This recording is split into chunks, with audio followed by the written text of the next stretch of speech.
अस्सलाम वालेकुम, कैसे हैं आप सब लोग। और हम भी अल्लाह का शुक्र है सब खैरियत से हैं। आज मेरी तबीयत कुछ ठीक नहीं थी तो मेरी बेटी ने ये कहा कि आप बैठिए, नाश्ता मैं आपको बना के देती हूँ। और एक वक्त ऐसा भी होता है कि जब हम बैठते हैं और बच्चे हमको नाश्ता बना के देते हैं।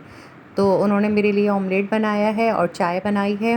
और ऑमलेट के ऊपर मैं ज़रा थोड़ा प्याज वगैरह हरी मिर्च डला हुआ ज़रा मिर्चों वाला पसंद है, तो उन्होंने मेरे लिए उसी तरह का ऑमलेट बनाया है और चाय दी है मुझे। और उसके बाद ये है कि आज का मुझे इसके बाद क्या करना है वो सब मैं सोच रही हूँ। तो उनका ये है कि चाय वाय पीने के बाद पानी का आपको मालूम है पिछले दिनों हमारे यहाँ बहुत परेशानी रही है, तो थोड़ी पानी की सहूलत थी, तो मैंने आज यही सोचा था कि थोड़ी मशीन लगाऊंगी। तो चाय और ये नाश्ता करने के बाद मैंने इनसे बोला अच्छे से कि कपड़े ये निकाल दें जो अलग अलग कर दें सब, और फिर मैं आके मशीन लगाती हूँ।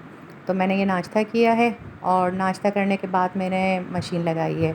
मशीन का ये होता है कि इतनी परेशानी नहीं होती है, बस ये 2 या 3 फेर थे, वो करने के बाद इनको कपड़ों को ड्रेन करके लटकाया है तो सूखने के लिए। और उसके बाद ये कि आज के 2-3 मिशन और थे कि मुझे किचन को भी थोड़ा देखना था, और उसके अलावा ये मुझे ग्रॉसरी का भी सामान देख के फिर उसका पर्चा बनाना था। तो जब मैं किचन समेटती हूँ तो उसमें मैं हाथ के हाथ ये होता है कि जो चीज़ें देखती हूँ कि अभी कम है या कुछ ऐसा लग रहा है कि आना है, तो वो मैं लिखती रहती हूँ कि ताकि जब ग्रॉसरी लेने के लिए जाएँ मंथली, तो उसमें हमें फिर अलग अलग याद नहीं करना पड़े। और ये सब चीज़ें भी चलती रहती हैं। उसके साथ ही मेरी थोड़ी कैल्शियम की डेफिशिएंसी है, तो डॉक्टर ने मुझे ये ओपीटी दी है और मुझे इसका बहुत फ़ायदा भी है। आज हमारा तोतू भी कुछ नाराज़ थे क्योंकि जब भी उनके पिंजरे के करीब जाओ तो वो कुछ हमें नाराज़गी इज़हार कर रहे थे। और ये पिछले व्लॉग में जो मैंने आपको दिखाया था कि ये अब मेरे दामाद स्नैक्स लाए थे, तो उनको भी आज हमने ट्राई किया है। तो ये अच्छे हैं बहुत और लाइट वेट भी हैं, यानी आप खाएँ तो बहुत आपको भारी भी नहीं लगता है। और चाय के साथ इसको हमने आज एंजॉय किया और बहुत अच्छा रहा इसका एक्सपीरियंस।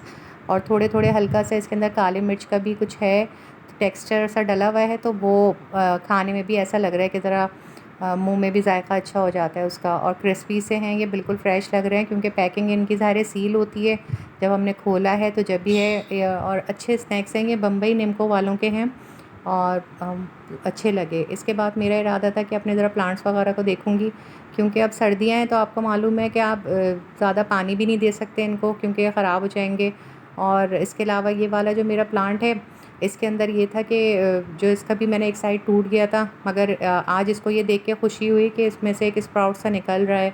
तो बस यही दोबारा से ज़िंदगी मिलती है पौधों को तो अच्छा लगता है। ये वाला आपको याद है कि ये टूट गया था मेरा गमला, मगर इसको लगाया है तो इसके भी जितने पप्स निकल रहे थे वो सब अलाइव हैं। तो इसका मतलब ये है कि इसकी भी जड़ों को किसी किस्म का नुकसान नहीं पहुँचा है। और अभी मैंने विंटर में सोचा है कि इसको इसी बकेट में ही लगा रहने दूँगी। और बाकी प्लांट भी अल्लाह का शुक्र है कि अच्छे चल रहे हैं। अपना रूम वगैरह समेटा मैंने और उसके बाद रात के खाने की तैयारी करी है। रात में हमारा इरादा ये था कि एक सब्ज़ी और सालन बनाएंगे और रोटियां बनेंगी। तो सब्ज़ी में हमने तुरैयाँ बनाई हैं और सालन के अंदर शलजम गोश्त वो बनाया है शबदेग। तो उसमें ये है कि वो हमारे यहाँ कल भी चलेगा। सब्ज़ी तो रात में खा ली जाएगी और सालन भी, मगर जो असल में सालन की कुकिंग हुई है वो कल के लिए हुई है। रोटियां हमारे यहाँ बन रही थी और यही हस्बे मामूल मजाक चल रहा था कि आसिया को भूख लग रही थी, तो वो यही कह रही थी कि अगर रोटी अम्मी फूलेगी तो इसका मतलब ये है कि मुझे भूख लग रही है। और रोटी वाक़ई फूलने लगी थी। तो उसके बाद ये कि हमने रोटियाँ अपनी कंप्लीट करी हैं। हमारी जब शादी हुई थी तो हमारे यहाँ जब मिक्स आटा इस्तेमाल होता था, मगर बाद में हमने चक्की का इस्तेमाल करना शुरू किया क्योंकि जो भी सुन रहे हैं फ़ायदे तो चक्की के आटे के हैं। ये आप देखिए डांसिंग कोफ्तास आज की नई डिश, तो आप लोगों को कैसा लगा। और रोटी तकरीबन मेरी कंप्लीट हो चुकी थी और उसके बाद ये आटा वगैरह मैं समेटने का था। तो पहले तो जब मेरी शादी हुई थी तो हम लोग नीचे का था सेटअप बैठ के कि हम लोग नीचे बैठ के रोटी बनाते थे। तो उसमें ये होता था कि बाकायदा चकला बेलन सब रख के और उसकी अलग से परात थी कि जिसमें रोटी को बेलते थे। मगर अब ज़ाहिर है आपको खड़े होकर रोटियां बनाते हैं तो वो स्लैब ही ज़्यादा सही लगता है, कन्वीनियंट, कि जिस पर रोटी बेल लें और बन भी जाएँ।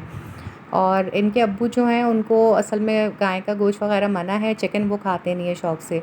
तो उनके लिए थोड़ा-सा बकरे का गोश्त लाते हैं क्योंकि उसमें ये होता है कि उनसे फिर हर तरह की चीज़ वो खाते भी नहीं है।